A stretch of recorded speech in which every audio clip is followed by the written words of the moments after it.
దేవుడు మన ప్రార్థనలను ఆలకించి అత్యంత చేసినందుకు మన రెండు చేతుల పైకి దేవుడికి స్తోత్రం చేద్దాం.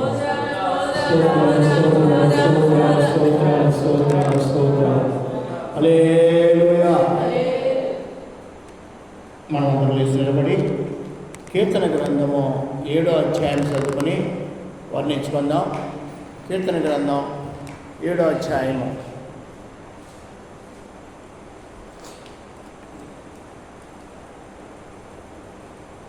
యెహోవా నా దేవా, నేను నీ శరణుచున్నాను.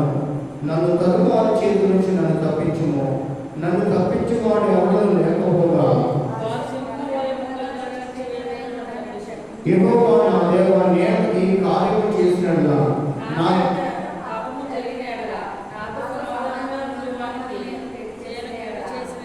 శత్రువు నన్ను తల్లి కొట్టుకోలేము. నా ప్రాణము నేల కొనగొట్టలేము.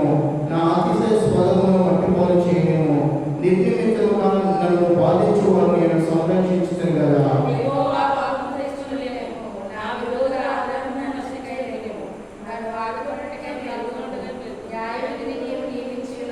జనములు సమాజం కూడా నేను చుట్టుకున్నప్పుడు వారికి పైగా పరమంత ఆశ్రయుడు పొందము.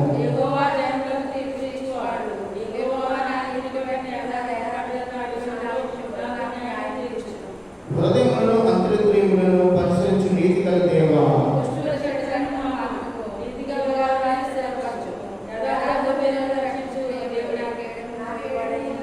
న్యాయం బట్టి ఆయన తీర్పు తీర్చును. ఆయన ప్రతిదినం కోపపడు దేవుడు.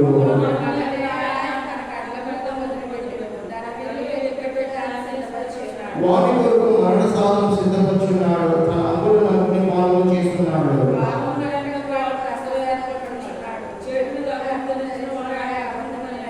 వాడు గుంట త్రవ్వి దానిని లోతు చేసి తాను ప్రకటనలో తానే పడిపోయాను. వాడు యోచించిన వాగ్దానం వాడిని నెత్తి మీద పడిను. యెహోవా న్యాయం తీర్చువాడని నేను ఆయన కృతజ్ఞతాస్తుతులు చెల్లించాను. సర్వోన్నతుడైన యెహోవా నామమును కీర్తించాను. పరిశుద్ధ గ్రంథంపై దేవునికి స్తోత్రం చేద్దాం.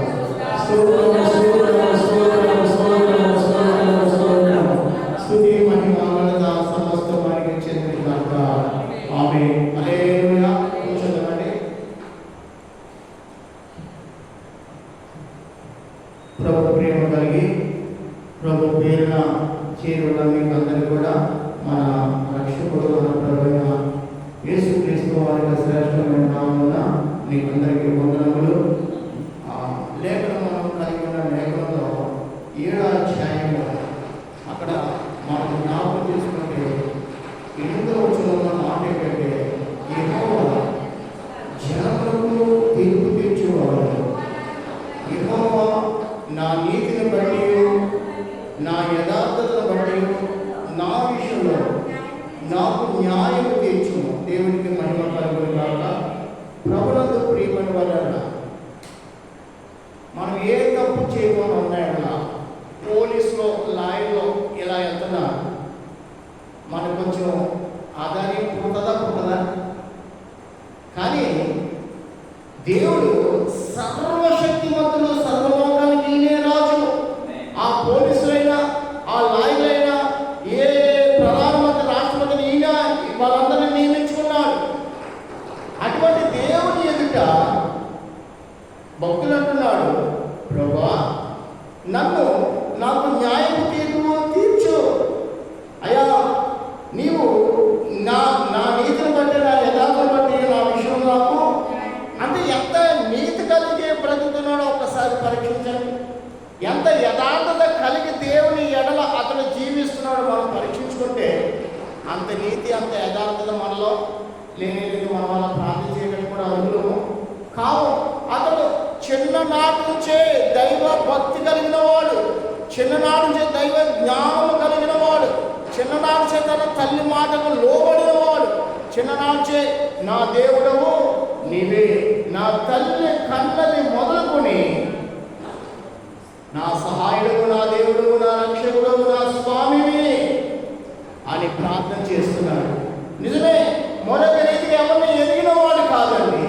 మొదటి రీతిగా ఒక పక్కన దేవుడు ఉన్నాడు, ఆ దేవుని చేత అద్భుతాలు జరుగుతున్నాయని మాట వినిన వాడు కానీ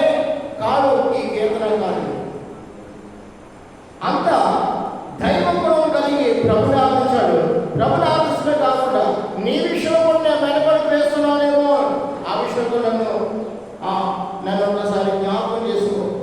అట్టి నీతి, అట్టి యథార్థం నాలో ఉన్నదా లేదా? నిజమే, మన ప్రభుని నమ్మడమే నీతి. ప్రభుని ఆరాధించడే గొప్ప భాగ్యం.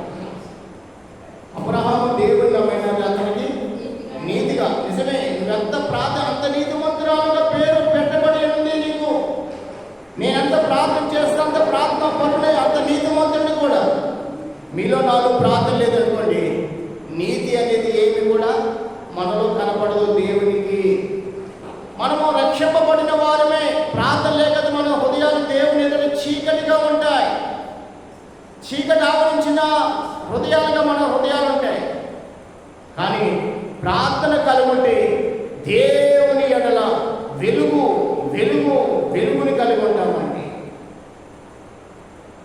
మనము ప్రతిరోజు వెలిగించబడాలంటే వేకువజాములేసి ప్రభు సన్నిధిని మోకరిల్లాలి, మోకరించాలి, తల వంచి సాగిలపడాలి, తల వంచి ప్రభుని ఆరాధించాలి. దేవుని ఆత్మ మనల్ని బలపరుస్తుంది. దేవుని ఆత్మ ఆ దినమంతా మనకు తోడుకొని మనల్ని నడిపించే సహాయం చేసే ఆత్మగా ఉంటుంది. ఆయన నామానికి మహిమ కలుగునుగా. నిజమే, ప్రభునందు ప్రియమైన వాళ్ళారా, దేవుని ఆత్మ చేత నడిపింపబడిన వారిగా మనం పిలవబడును కాక. మన సొంత ఆలోచన ప్రకారంగా కాదు, మన సొంత కార్యాలు మనం జరిగించుకున్న వారికి కాదు. దేవుడు ఏవైతే మనం జరిగించాలో, ప్రభా నీ చిత్తము ఈరోజు నాలో నెరవేరుని కాక. రోజంతా ప్రార్థన చేయమని అనుకోండి, అసలు మనం చేయగలమా? రోజంతా ప్రార్థన చేసే భక్తులు ఉన్నారు, వారికి వివాహాలు చేసుకోరు. మీకు తెలుసు తెలీదు. రోజంతా దేవుడు ఈరోజు ఏ పని లేదు, నువ్వు రోజంతా ప్రార్థన చేయమని చెప్పే భక్తులు ఉన్నారు. ఆ భక్తులు అలా ప్రార్థన చేస్తున్నారు. మనం అలా చేయలేము. మన పిల్లలు గుర్తు వస్తారు, మన ఇల్లు వాకులు ఆస్తు పాస్తులు జ్ఞాపకం వస్తాయి, మన కడుపు జ్ఞాపకం వస్తుంది. ఏంటంట మన కడుపే మనకి దేవుడు అంటే. అందుకే రోమ పత్రికలు అంటారు పౌలు రోమ సంఘానికి, వారి కడుపే వారికి దేవుడు. నిజమే, మన కడుపు కోసం మనం ప్రయాసపడే వారికి ఉండకూడదు. నీకు తెలుసో తెలియదు, నాకు తెలియదు, కానీ లోకంలో ఎంతో మంది పరిశుద్ధులు ఉన్నారు. ప్రభు కోసం జీవించే పరిశుద్ధులు, వారి మధ్య ప్రభు సంచరిస్తాడు, వారితో ప్రభు మాట్లాడుతుంటారు, వారిని దేవుడు ప్రేరేపిస్తుంటాడు.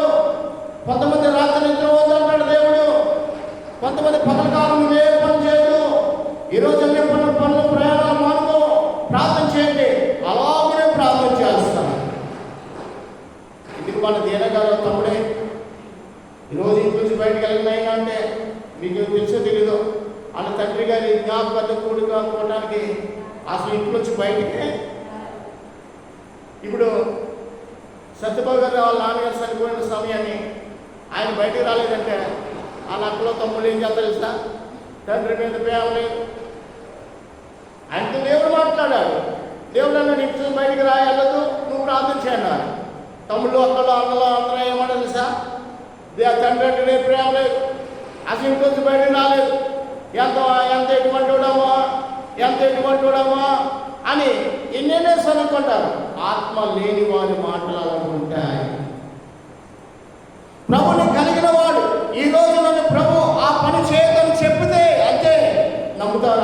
ఆత్మీయత కలిగిన వారు, ఆత్మీయత కలిగిన వారి యొక్క మాట అది ఎంతో ఆశ్చర్యకరంగా ఉంటుంది. ఆత్మీయత లేని వారు 70 మాటలు మాట్లాడతారు, ఒక మాట కూడా స్థిరమైనది కానీ కాదు.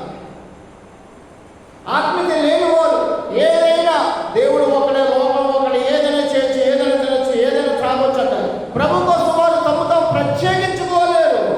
ప్రభు కోసం వారు సాక్షిగా నిలబడతారు. నిలబడినా కానీ సాధన వారిని పడగొట్టారు. ఎందుకు తెలుసా? హృదయంలో వాక్యము లేని మూలముట. హృదయంలో వాక్యం ఉన్నాయి కదా, సాతాను వాడిని పడగొడుతున్న వాడికి అధికారము.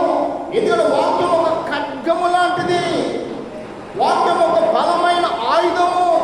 వాక్యాన్ని మించిన ఆయుధం లోకంలో ఎక్కడ కూడా. అందుకే వాక్యంతో మనం పరిపూర్ణంగా నిలబడితే లేఖనము మనల్ని పడుకోనివ్వదు. లేఖనం మనకి శక్తిని ఇస్తుంది. సాతాను యుక్తులను జయించే శక్తి, అపవాది క్రియలను నశింపజేసే శక్తి వాక్యం ఇస్తుంది. కాబట్టి వాక్యం చేత పరిపూర్ణంగా మనం జీవించాలి. వాక్యముతో మన విశ్వాస గృహాన్ని మనం కట్టుకోవాలి. వాక్యము చేతనే మనము ధైర్యము ఉండగలం, యథార్థతను మనం కలిగి ఉండగలం. అందుకని భక్తులు అంటున్నారు, నా నీతియు నా యథార్థతయు బట్టి నా విషయంలో నాకు జ్ఞానం. ఎందుకంటే అక్కడ 9 అన్నాడు, హృదయములను అంతరింద్రియములను పరిశీలించు. ఆయన మన ఏ దేవుడంట? నీతి గల దేవుడు. ఆమె నీతి గల వారెవరో, దుష్టులు ఎవరో ఆయనకి తెలుసు. అందుకనే భక్తుడు అంటున్నాడు, అయ్యా హృదయములను అంతరింద్రియములను పరిశీలించు, నీతి గల దేవా. మళ్ళీ అక్కడ నీతి అనే పేరు పెట్టాడు మళ్ళీ. ఎందుకంటే ఆయన నీతివంతుడు, నీతి గల నామమును కలిగిన దేవుడు. నీతి గల నామమును బట్టి లోకానికి వచ్చున్నాడు. దేవునికి స్తోత్రం కలిగిన. యథార్థత లేనివాడిని యథార్థవంతులుగా, నమ్మకం లేనివాడిని నమ్మకం కలిగించేవారుగా ఆయన వారిని చేయడానికి సిద్ధపాటు చేయగలిగి ఆయన లోకానికి వచ్చిన మహాప్రభు, ఆయన గొప్ప దేవుడు. యేసు ప్రభు వచ్చాక మన ప్రభుని అంగీకరించిన యేసు ప్రభు మన కోసం ప్రాణం రక్తం చిందించి ఆయన చనిపోయిన తర్వాత మనం పుట్టి ఉన్నాం. మనము ధన్యుమా? దావీదు కాలం పుట్టిన వారు ధన్యులంటే మనం జ్ఞాపకం చేసుకుందాం. మనం ఇంకా ధన్యులము. ఎందుకంటే ఈ సహవాసం మనకి ఇచ్చాడు. ఆయన గురించి పాడే పాటలు మనకి ఇచ్చాడు. ఆయన వాక్యం వినే భాగ్యము మనకు అనుగ్రహించాడు. ఆ రోజు కేవలం ధర్మశాస్త్రాన్ని పట్టుకుని ప్రభు మీద ఆనుకున్న వారు చాలా మంది ఉన్నారు. ఆ కాలంలో కేవలం ధర్మశాస్త్రం కలిగి ఆజ్ఞలను అతిక్రమించకుండా తమ దేవుడికి సమర్పించుకున్న వారు ఉన్నారు. ఆ కాలంలో పాపానికి శిక్ష అప్పటికప్పుడే. దావీదు పాపం చేసి ఆ ఇంటికి వచ్చాడేమో, ఇంటికి వచ్చేసాడు దేవుని శాపుడు. అయ్యో అంటున్నాడు, ఎంత దుష్టునై అంటున్నాడు.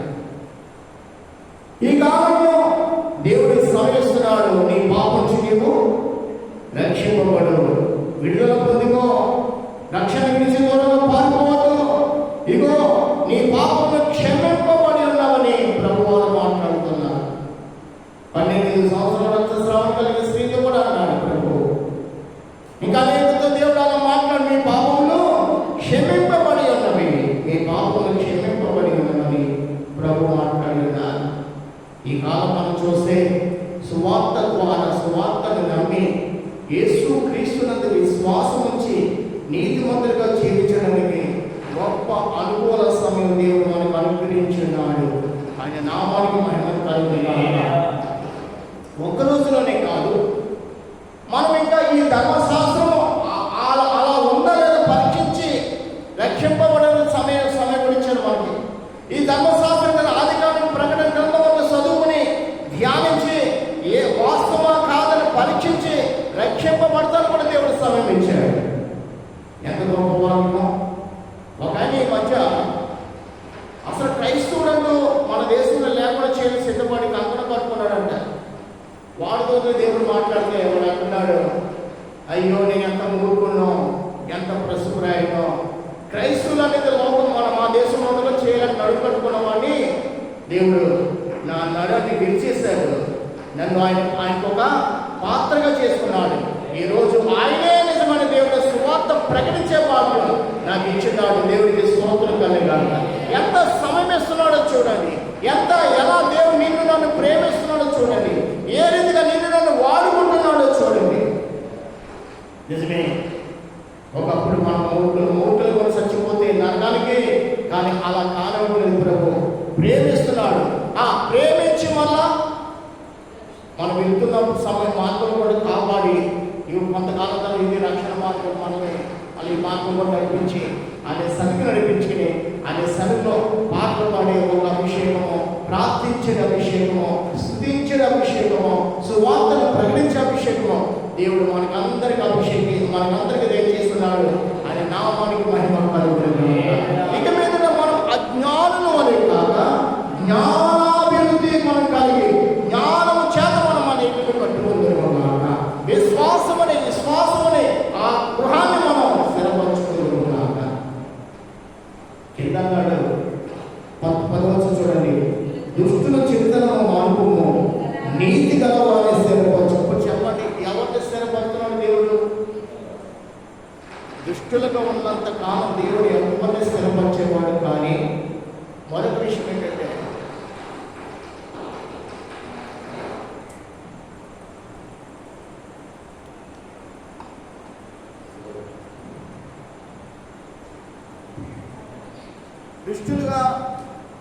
దుష్టులుగా ఉన్నంత సమయమున మనం ఏ వృత్తి మనలో కలగదు. ఏ రోజు ఆ రోజు పొట్ట నింపుకోవాల్సి వస్తుంది.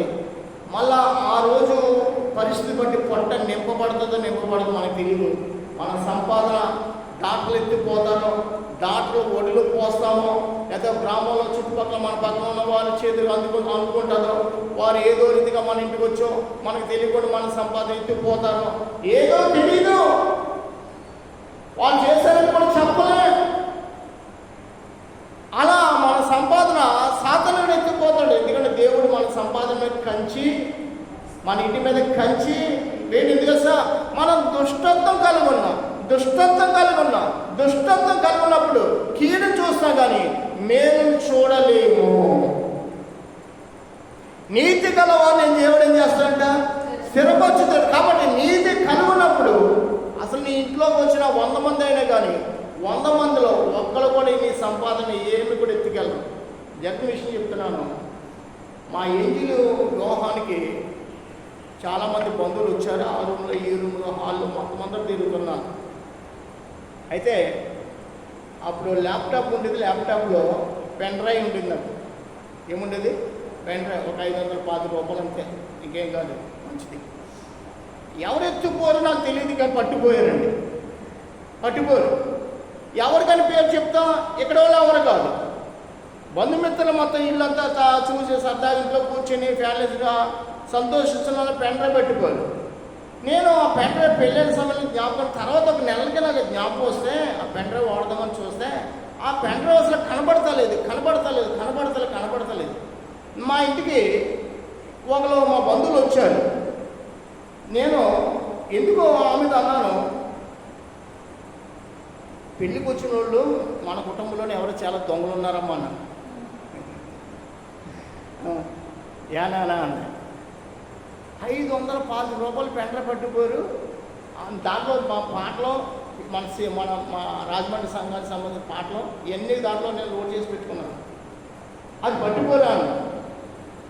ఏమనుకుందో ఏంటో మళ్ళీ తెచ్చి ఇంట్లో పెట్టేసింది. నిజమే, నాకు పేరే ఇచ్చాడు మాట్లాడాను. మళ్ళా 2వ వారు వచ్చినప్పుడు తెచ్చేసి ఎవరి తెలియదు ఇంట్లో పెట్టేసింది. అయితే ఏదో వస్తువు నిమిత్తం ఈ కళ్ళజోడు 4 డబ్బాలు ఉన్నాయి. కళ్ళజోడు మారుతాం కదా, ఆ బాక్సులు అలాగే ఉండిపోతున్నాయి. ఆ పాత బాక్సు ఏదో ఎర్రగా కనపడుతున్న పాత బాక్స్ వస్తే దాంట్లో పెన్ డ్రైవ్. అంతకుముందు 2 సార్లు 3 సార్లు ఆ బాక్స్ని ఓపెన్ చేసి పాత డబ్బాలు కదా మూల పడేయాలి. వినండి,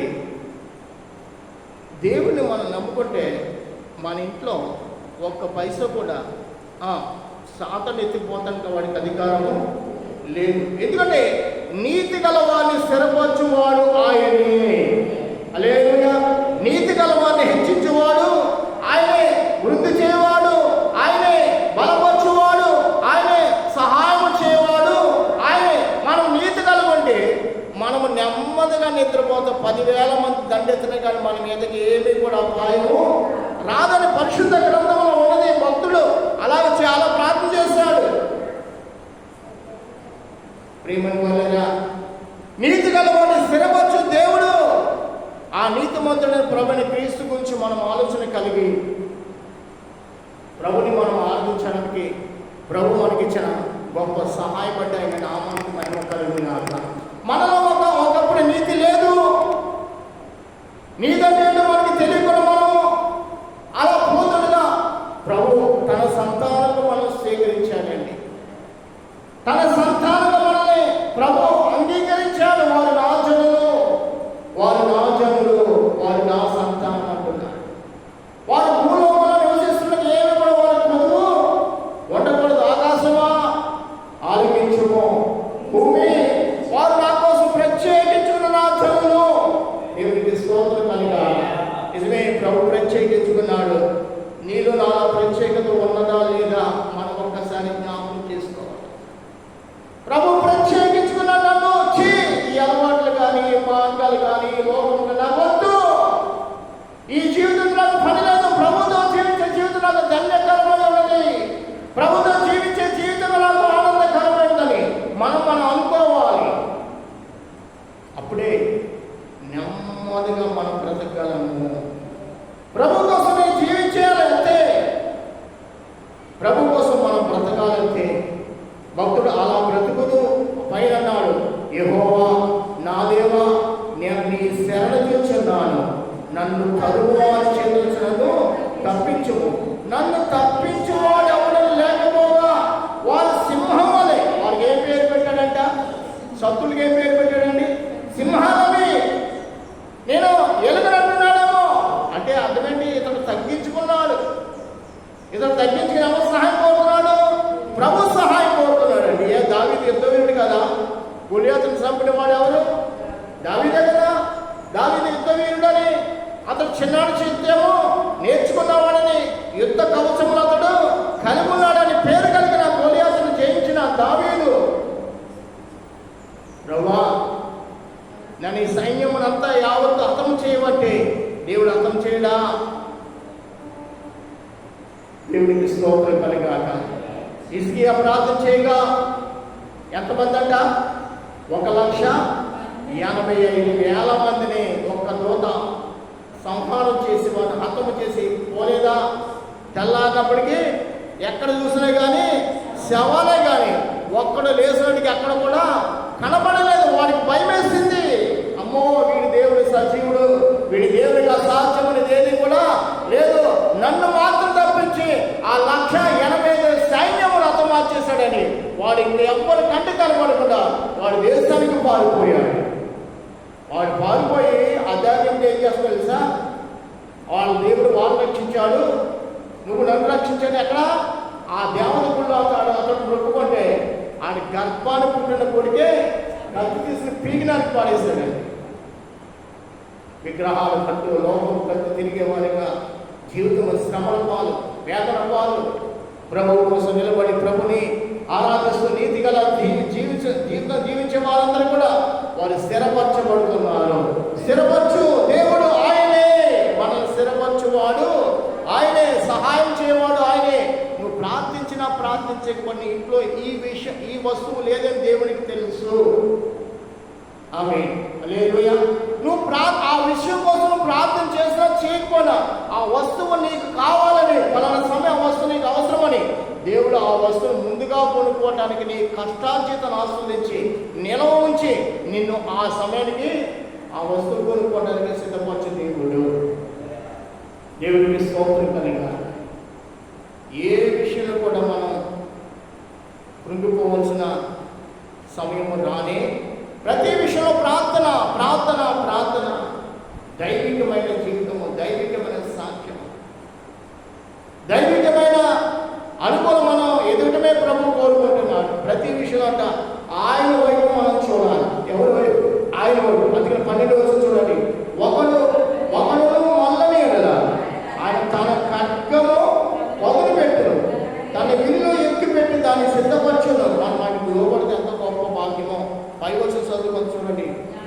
న్యాయం బట్టి ఆయన తీర్పు తీర్చును, ఆయన ప్రతి దినము కోపపడు దేవుడు. ఒకసారి స్తోత్రం చెప్పండి. మన కోపం కొంతకాలం పళ్ళు ఊడిపోయాక పొట్టలో మన కోపాలు ఉన్నాయి. అప్పుడు వస్తుంది ఎందుకు ఇంకా కోపడి ఏం చేస్తాను ముసలోని నేను, అవునే కదా. అప్పుడు కేకలైతే ఎవరో ఊరుకుంటారా? ఏ పడుసుడు సిద్ధవడం మీద ఒక నొప్పికిదే కుక్క తిరగ అయిపోతాం మనం. ఆ కాలం కానీ దేవుడికి సురాలు ఆయన యుగ కాలం కూడా అదే. ఆయన ప్రతి దినము కూడా ఎందుకు కోపడతావు? నువ్వు మళ్ళాలి, నువ్వు మళ్ళుకోవాలి, నువ్వు రక్షింపబడాలి, నీ స్థితిని నువ్వు గుర్తించాలని దేవుడు మన మీద కొంత ప్రయోగం కూడా చేస్తున్నాడండి. మనం రక్షింపబడటమైన కావాలి, ఆయన మనం మారి ఆయన వైపు తిరగటమైన కావాలి. లోకంలో అబ్రాహాం గురించి మనం నేర్చుకుందాం. 75 సంవత్సరాలు ఏమీ లేనివాడు ఉన్నాడండి. ఏంటండి? ఏమీ లేనివాడు ఉన్నాడు.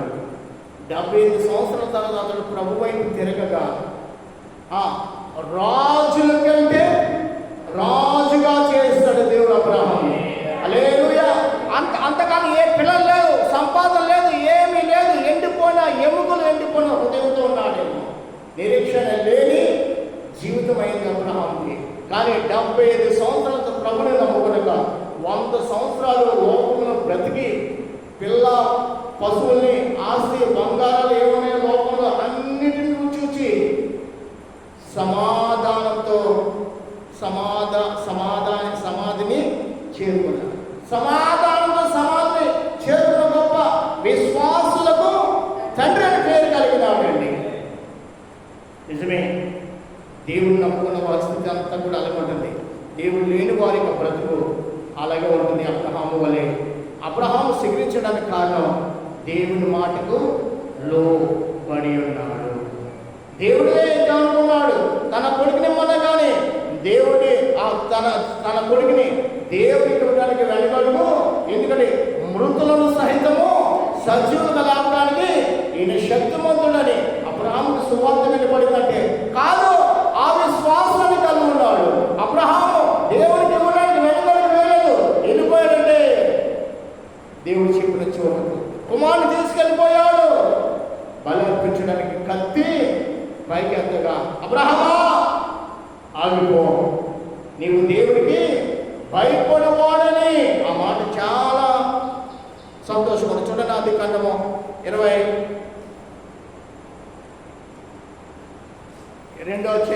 అధ్యాయం కల్లా ఒకసారి.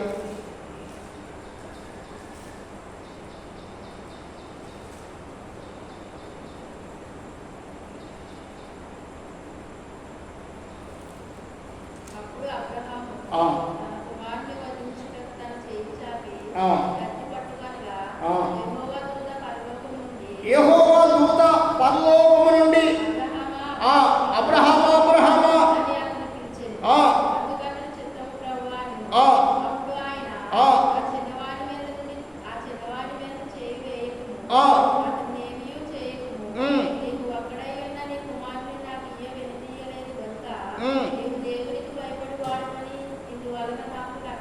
ఆమేన్. అబ్రహాము ఏమన్నాడు? దేవునికి భయపడువాడని. దేవునికి భయపడువాడని. దేవుడి విషయంలో దేవుడి సేవలు మనం ఏం చేయాలంటే భయపడుతూనే జీవించాలి. ఇతరులతో మాట్లాడే విషయంలో, ఇతరులతో స్నేహ విషయంలో, తినే విషయంలో, కలుగుని విషయంలో, అన్ని విషయంలో, ధరించే విషయంలో కూడా నా దేవుడికి కనపడదంతే చాలు. లోకానికి కాదు మనకు కనపడేది. ఎవరు కనపడాలంట? దేవుడికి మాత్రం కనపడితే చాలు. దేవుడు నీ వస్త్రాన్ని, నీ బంగారాన్ని, అలంకరణ ఎన్నడూ కూడా కోరలేదు. దేవుడు కోరుకున్నది ఏంటంటే నీ హృదయంలో నీతి కలగంటే ఈ శరీరం కావాల్సిన అలంకరణ గురించి మనం ఎన్నడూ కూడా మాట్లాడం. ఈ శరీరం కావాల్సిన ఈ ఆహారం ఏమైతే దాని గురించి మనం ఆరాటం చెందాం. అదే నాకు కావాలని కోరుకోము. ఏదైనా దేవుడిచ్చింది ఆ గంజి నీళ్ళైనా, ఆ గంజి మెతుకులైనా, ఆ కారం పూడాలమైన ఏదైనా తినేస్తాం. బిడ్డని కన్నా తల్లికి ఎన్ని మాసాలంట? 6 మాసాలు. ఎన్ని మాసాలండి? మా ఎంజిల గురించి మాట్లాడితే రోజు బీరకాయ పెట్టిన మాట్లాడేది కాదు. నాకు చాలా బాగా కుమ్ములిపోయేవాడు లోపల. రోజు పిల్ల బీరకాయ తింటాను. ఓ రోజు ప్రాణం చెందక ఏంటది 7 మాసం తెప్పించి పెడితే పుట్టిన అమ్మాయికి ఏమో అసలు జరిగేది కాదండి. ఆ పిల్లకి పెళ్లి చేసింది. ఇంకా మళ్ళీ ఇంజులు మళ్ళీ 8 మాసం జోలికి వెళ్ళలేదు. 6 మాసాల్లో పూర్తి పేరుతో ఉదయం అది సాయంత్రం అది ఉదయం అది వేరే కోర్టు అంటే పిల్లకి విరోచన జరిగేది కాదు, హాస్పిటల్ తీసుకెళ్ళవచ్చి వచ్చేది. ఇగో మీరు అద్దె పెట్టారు, ఇది పెట్టారు, పిల్లకి వేడైపోయింది, 4 తిట్టేవాడు డాక్టర్. 6 మాసాలు కఠిన భక్తి చేయట్లేదా తల్లులు? జీవితంలో మనం తినే తాగే విషయంలో మన కోసం మనం ఆలోచిస్తున్నాం, కానీ దేవుని విషయంలో తినే త్రాగే విషయంలో మనము వెనకడుగు వేస్తున్నాం. పేతురు కొరింథీ పత్రికలో పేతురు కూడా తినే తాగే విషయంలో వెనకడుగు వేస్తే పౌలు గారు అతన్ని పట్టుకుని ఖండించేశాడు. ఏంటయ్యా, యూదుడిగా ఉండవలసిన మీరు, యూదులైన మీరు తినే తాగే విషయంలో మనము మాత్రం అన్నీ తినచ్చు, కానీ ఇతరులు అలా చేయకూడదని మనం సువార్త చెబుతున్నాం. ఇది మనకి తగునా అంటున్నాడు. ఇది మనకి తగునా అంటున్నాడు. కావున మనమే కాదు, మనము ప్రతి విషయంలో కూడా ప్రభు బిడ్డలమైన మనము కేఫా గలతీ పత్రిక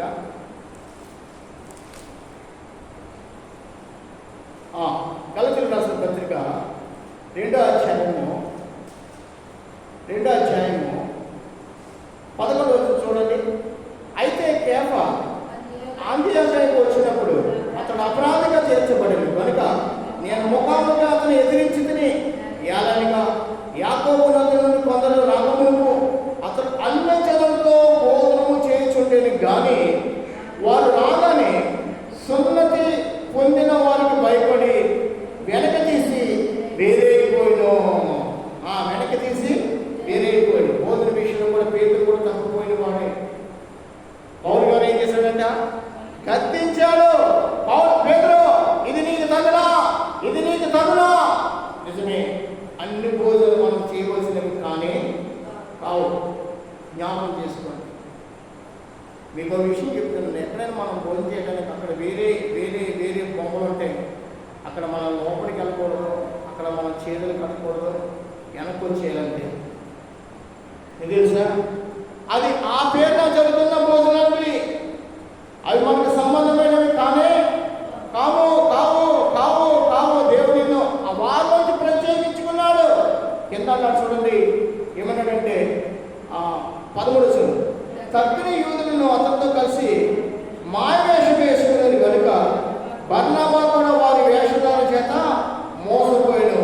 వారు సువార్త సత్యము చెప్పున క్రమంగా నడుచుకుని పోవటం నేను చూసినప్పుడు అందరి ఎదుట కేఫాతో నేను చెప్పినది ఏమనగా, నీవు యూదుల వలె కాక అన్యజనుల వలె ప్రవర్తించుగా అన్యజనులు యూదుల వలె ప్రవర్తించవాలని ఎందుకు బలవంతము చేస్తున్నావు? మనము జన్మము యూదులమే కానీ అన్యజనుల చేసిన పాపము కాము. మనుషుడు యేసుక్రీస్తునందు విశ్వాసము వలనే కానీ ధర్మశాస్త్ర సంబంధమైన క్రియల వలన నీతి మన దేశంలో ఎదిగి మనము ధర్మశాస్త్ర సంబంధమైన క్రియల వలన కాక క్రీస్తునందరి విశ్వాసము నీతి మందులో తీర్చబడగా యేసు క్రీస్తునందు విశ్వాసం వచ్చి ఉన్నాము. ఇలాగూ మనం చదువుకుంటే ఆ అధ్యాయం చాలా ప్రాముఖ్యమైనది. ఎక్కడ ఉండాలో, ఎక్కడ ఏం తినాలో, ఎక్కడ ఎలా బ్రతకాలో పరిశుద్ధ గ్రంథమే మనకు ఆధారం. పరిశుద్ధ గ్రంథం అనుకున్న దేవుడు నీ హృదయంతో నా హృదయంతో మాట్లాడుతున్నాడు. నిన్ను స్పర్శ నీకు దయచేసి దేవుడు తన నిమిత్తం, తన పనిముట్టుగా, తన పాత్రగా దేవుడు నిన్ను వాడుకుంటున్నాడు. కాబట్టి పరిశుద్ధ గ్రంథమే మనకి జ్ఞానము కలిగించే వాక్యము. జ్ఞానం కావాలా? పరిశుద్ధ జ్ఞానం పొందుకోవాలా? పరిశుద్ధ దేవుని యొక్క జ్ఞానం నువ్వు తెలుసుకోవాలంటే ఏం చదవాలి? పరిశుద్ధ గ్రంథం చదవాలి. పరిశుద్ధ గ్రంథం పట్టుకున్నవాడు దంతుడని ఎందుకు పేరు తెలుసా? పరిశుద్ధ గ్రంథం చదివిన ప్రతి ఒక్కరు ప్రవర్తన మార్పు, నడవడి, మాట, తలంపులు ఇవన్నీ కూడా మార్చేసుకుంటున్నాడు ప్రభు కోసం. నేను అలా ఉండటం నా దేవునికి ఇష్టం కాదు. నేనుగా నా ప్రభు కోసం జీవితాన్ని సమర్పించుకునే కోట్ల మనుషులు లోకంలో ఉన్నారు. వారు బట్టి దేవుడు ఉగ్రతను ఆపి దేవుడు తన రాజ్య వ్యాప్తి జరిగించుకుంటున్నాడు. అట్టి కృప మనకును సకల పరిశుద్ధులకు ఆయన రాకడ పర్యంతముతోనే నడిపించిన గాక. ఆమె ఇచ్చిన ఉపదేశం బట్టి మన రెండు చేతులు పైకెత్తి దేవుడికి స్తోత్రం చేద్దాం.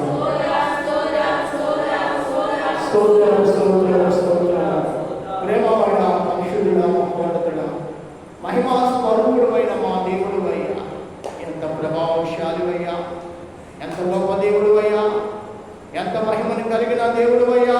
ప్రభా ఏ రీతిగా వర్ణించినా మేము మీ గురించి మీరు తీర్చలేము.